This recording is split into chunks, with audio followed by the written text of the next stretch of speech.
Halo, assalamualaikum warahmatullahi wabarakatuh. Kembali lagi bersama saya Muhammad Ziva Ardul Habib dan tentu saja rekan sekelompok saya Mafazatul Ilman. Dan kali ini kita akan mempresentasikan hasil dari tugas kita dalam mata kuliah psikolinguistik dan dalam bab gangguan berbahasa berpikir dan lingkungan. Langsung saja ke slide berikutnya.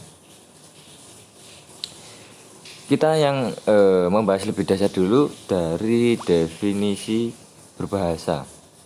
Berbahasa berarti kok berkomunikasi dengan menggunakan suatu bahasa. Bagaimana kemampuan berbahasa dikuasai manusia berkaitan erat dan sejalan dengan perkembangan manusia yang baru lahir itu. Jadi kayak semacam alat untuk berkomunikasi agar sebuah interaksi itu dapat berjalan dengan semestinya, sama-sama paham lah, sama-sama paham. Misalnya ngomong aku pingin mandi, ngomong ke orang lain, ya biar tahu aja gitu, biar lancar aja urusan berkomunikasinya. Langsung saja ke slide berikutnya, ya menuju gangguan berbahasa itu dibagi menjadi dua. Satu, akibat faktor medis. Dua, akibat faktor lingkungan sosial. Kita jelaskan yang medis dulu. Gangguan baik akibat kelainan fungsi otak maupun akibat kelainan alat-alat bicara. Jadi bisa disimpulkan kalau faktor medis itu gangguan faktor medis itu biasanya gawang dari lahir atau ya emang gitu, seperti dari kecil itu sudah sulit berbahasa, itu biasanya faktor medis. Dua, akibat faktor lingkungan sosial. Lingkungan kehidupan yang tidak alamiah manusia seperti tersisih atau terisolasi dari lingkungan kehidupan masyarakat manusia yang sewajarnya. Ini bukan dari kawan dari lahir, ini bisa saya simpulkan itu kayak apa ya? Intinya kalau bayangan saya itu ini bisa terjadi kayak itu loh, suku pedalaman itu kan apa ya, kadang bahasanya itu tidak sama dengan kita, kadang dia itu punya bahasa tersendiri, bukan bahasa umumnya, bukan bahasa dari negara itu, jadi kayak kesulitan berbahasa seperti kita, terus kayak diasingkan gitu ya, jadinya seperti itu. Atau gampangnya lagi kayak film-film misalnya ada, sudah zamannya itu sudah apokalips gitu ya, sudah ya jangan sampai ya kita menangi, itu kayak sudah manusia sudah hampir punah gitu ya. Mungkin bisa kemungkinan ini terjadi karena sekolah aja enggak, terus gimana kita mau bisa belajar untuk berbahasa yang sewajarnya gitu kan, kemungkinan kecil ya. Ya udah, itu aja penjelasannya, nggak terlalu lebar. Lanjut. Secara medis, gangguan berbahasa itu dapat dibedakan atas 3 golongan. 1. Gangguan berbicara. 2. Gangguan berbahasa. 3. Gangguan berpikir. Langsung saja kita bahas yang poin A dulu. Gangguan berbicara. 1. Gangguan mekanisme berbicara berimplikasi pada gangguan organik. 2. Gangguan berbicara fisiogenik. Slide lanjutnya ada penjelasannya. 1. Gangguan mekanisme berbicara.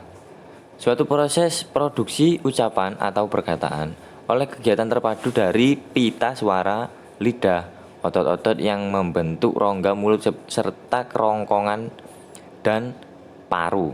Ini poin nomor 1 ini, gangguan mekanisme berbicara itu menuju kepada fisik. Pakai yes, fisik itulah gampangannya. Yang kedua itu gangguan berbicara psikogenik. Gangguan berbicara psikogenik ini sebenarnya tidak bisa disebut sebagai suatu gangguan berbicara. Mungkin lebih tepat disebut variasi dalam berbicara yang normal, tetapi yang merupakan ungkapan dari gangguan di bidang mental. Jadi yang nomor 1 tadi itu faktor dari fisik. Kalau yang 2 ini faktor dari kejiwaan, mental. Ya, perbedaannya seperti itu aja gampangannya. Gangguan psikogenik ini antara lain sebagai berikut. 1. Berbicara manja. 2. Berbicara gegap. 3. Berbicara kemayu. Kita lebih mengkorek dalam-dalam dari gangguan psikogenik ini. Yuk. Poin A, berbicara manja. Disebut berbicara manja karena ada kesan anak atau orang yang melakukannya meminta perhatian untuk dimanja. Contohnya, example, fonem atau bunyi dilafalkan sebagai bunyi fonem atau bunyi S, huruf S dilafalkan sebagai bunyi huruf C. Contohnya, saya sakit jadi tidak suka makan. Sudah saja ya. Itu kalimat normalnya. Kalau kalimat manjanya, saya sakit jadi tidak suka makan. Udah saja ya. Itu contoh perbedaan pelafalan kalimat normal dengan kalimatnya anak atau orang yang memiliki apa ini? Ya, kelainan berbicara untuk manja gitulah. Lanjut. Poin B, berbicara gagap. Gagap adalah berbicara yang kacau karena sering tersendat-sendat, mendadak berhenti, lalu mengulang-ulang suku kata pertama, kata-kata berikutnya, dan setelah berhasil mengucapkan kata-kata kalimat itu, kalimat yang diselesaikan.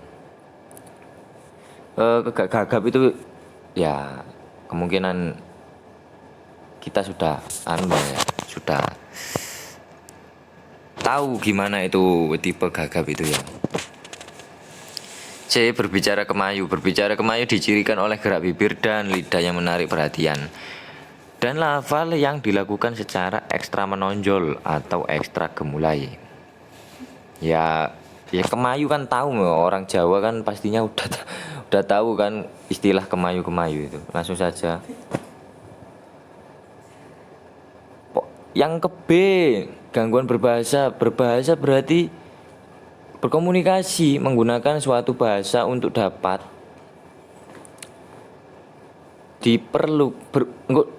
berbahasa diperlukan kemampuan mengeluarkan kata-kata atau daerah broca harus berfungsi dengan baik. Ini definisi bahasa ya. Kalau yang pertama tadi mungkin ke fungsi bahasa, yang pembukaan tadi. Lanjut, gangguan berbahasa atau yang disebut afasia terjadi karena rusaknya daerah broca. Daerah broca itu gudang tempat menyimpan sandi ekspresi kata-kata dalam otak. Langsung saja berikut jenis-jenis afasia. Jenis-jenis afasia yaitu 1. Afasia motorik kortikal. 2. Afasia motorik subkortal. 3. Afasia motorik transkortikal. 4. Afasia sensorik. Langsung saja kita bahas. Yang pertama dulu, afasia motorik kortikal. Afasia motorik kortikal yaitu hilangnya kemampuan untuk mengutarakan isi pikiran dengan menggunakan perkataan. Penderitaannya masih mengerti bahasa lisan dan tulisan, namun ekspresi verbal tidak bisa sama sekali. Lah, ini biasanya ada istilah orang yang berekspresi datar itu kalau berbicara ya ini afasia motorik kortikal ini problematikanya. Ya udah gitu aja, langsung ke slide berikutnya yang akan dijelaskan oleh rekan sekelompok saya yaitu Mafazatul Ilma. Terima kasih. Oke, jadi jenis afasia yang kedua yaitu afasia motorik subkortal. Nah, terjadi karena kerusakan bawah broca. Penderitaannya tidak dapat mengeluarkan isi pikirannya dengan menggunakan perkataan, tetapi masih bisa ekspresi verbal dengan membeo. Kemudian ada afasia motorik transkortikal, yaitu terjadi hubungan langsung antara pengertian dan ekspresi bahasa terganggu. Penderitanya tidak dapat mengutarakan perkataan atau mengatakan apa yang mereka inginkan. Jadi afasia motorik transkortikal ini tidak bisa mengutarakan apa yang mereka ingin katakan sama sekali. Kemudian ada afasia sensorik, yang mana penderitanya tahu apa yang ia ingin sampaikan kepada lawan, tapi kesulitan dalam mengutarakannya. Next, langsung ke gangguan berpikir. Apa aja sih hal-hal yang mengalami gangguan berpikir itu? Ya, di sini adalah ada yang pertama pikun atau demensia, yang kedua schizofrenik, dan yang ketiga depresif.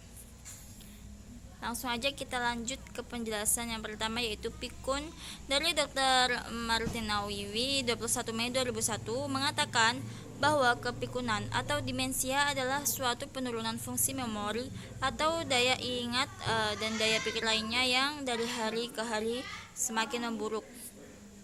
Gangguan kognitif ini meliputi terganggunya ingatan jangka pendek, kekeliruan mengenai tempat, orang, dan waktu, juga gangguan kelancaran bicara. Terus yang kedua ada schizofrenik atau dikenal juga dengan istilah schizophrenic word salad, adalah gangguan berbahasa akibat gangguan berpikir. Si schizofrenik ini dapat berbicara terus-menerus dan ocehannya hanya merupakan ulangan curah verbal semula dengan tambahan sedikit-sedikit atau dikurangi beberapa kalimat.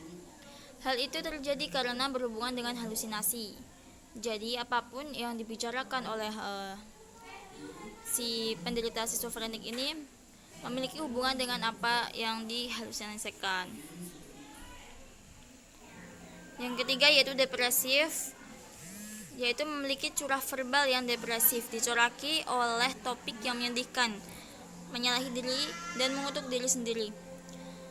Kehilangan gairah bekerja dan gairah hidup, tidak mampu menikmati kehidupan, dan cenderung mengakhirinya.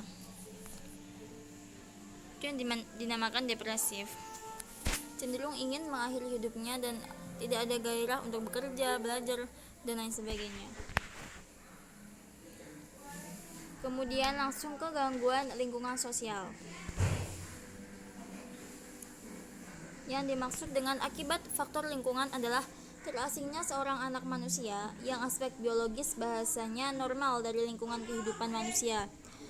Keterasingannya bisa disebabkan karena diperlakukan dengan sengaja sebagai eksperimen, bisa juga karena hidup bukan dalam lingkungan manusia, melainkan dipelihara oleh binatang. Misalnya binatang serigala, seperti kasus Kamala dan Jenny.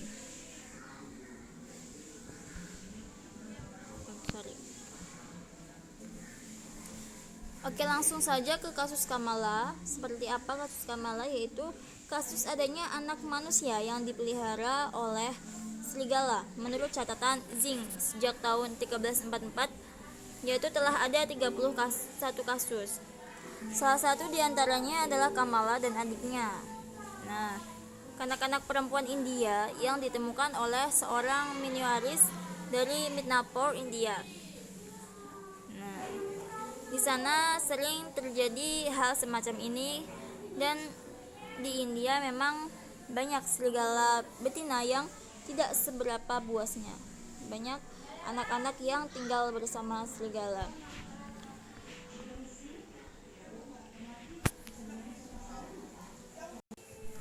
Jadi kasus Kamala ini ketika baru ditemukan, Kamala itu berumur dengan sekitar 8 tahun dan adiknya berumur 2 tahun. Kamala masih hidup sampai 9 tahun. Kemudian sedangkan adiknya tak lama setelah ditemukan meninggal karena hidup di tengah serigala. Ia sangat mirip dengan serigala. Ia berlari cepat sekali dengan kedua tangan dan kakinya, lalu mengaum-aum, lalu sering bergaul dengan serigala dan tidak bercakap satu patah kata pun. Dia pun juga memiliki pendengaran yang sangat tajam dan juga penglihatan malam yang sangat tajam. Dan demikianlah hidup di tengah binatang membuat manusia bukan manusia lagi. Namun hal ini membuktikan kemampuan akan manusia dapat menyelarasakan diri hidup dengan serigala secara mengagumkan. Dan bagaimana dengan kecerdasan Kamala ini? Kecerdasan Kamala ini sampai dia meninggal, tingkat kecerdasannya tidak pernah diketahui sebab dia tidak pernah dites dengan tes-tes objektif yang memungkinkan kita mengetahui apakah kecerdasan praktis Kamala yang tidak keterbahasakan itu lebih tinggi atau tidak. Jadi tidak mempunyai pikiran yang sebenarnya, pikiran yang reflektif. Kemudian untuk kasus Jenny, beda dengan kasus Kamala yang terasing dari masyarakat manusia dan lalu dipelihara atau dibesarkan dengan serigala.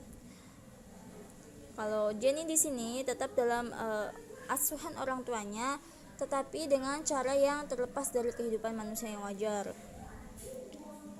Sejak usia 20 bulan sampai 13 tahun 9 bulan, Jenny ini hidup terkucil dalam ruangan yang sempit dan gelap, dengan duduk kaki terikat.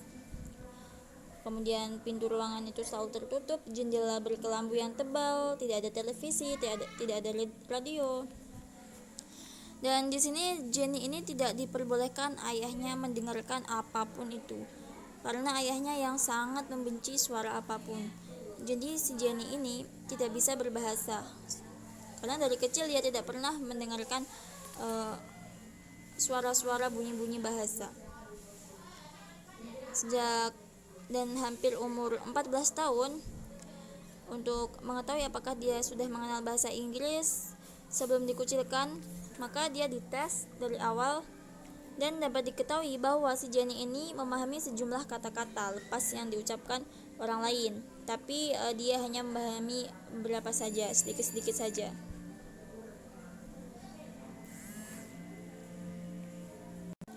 Jadi kenyataan menunjukkan bahwa Jenny ini mampu memperoleh bahasa meski dalam usia yang sudah melewati masa kritis pemerolehan bahasa. Seperti yang kita ketahui sebelumnya bahwa otak berada dalam kondisi paling siap untuk mempelajari bahasa tertentu ialah selama masa kanak-kanak hingga masa puber. Atau seperti kata Lindbergh, yaitu usia 2 tahun sampai masa akil balik. Namun di sini Jenny yang baru belajar bahasa pertama setelah masa kritisnya yang dilalui selama 14 tahun itu ternyata dapat memperoleh kemampuan bahasa itu. Dalam banyak hal perkembangan bahasa, Jenny sama dengan pemerolehan bahasa pertama anak-anak yang normal. Jadi untuk kesimpulan dari kedua kasus tersebut, yaitu yang mana sebagai dua contoh kanak-kanak yang mendapatkan kesulitan berbahasa karena terasing dari lingkungannya. Memang bisa dilihat adanya satu hal yang sangat berbeda, yang Kemal terasing dari lingkungan sosial manusia sejak bayi sehingga ia tidak dapat lagi mempunyai kemampuan untuk berbahasa, sedangkan si Jenny ini memang terasing tetapi sangat sukar. Kemudian dia masih memiliki kemampuan berbahasa meskipun sebagai kemampuan permulaan. Oke, sekian presentasi dari kami. Wassalamualaikum warahmatullahi wabarakatuh.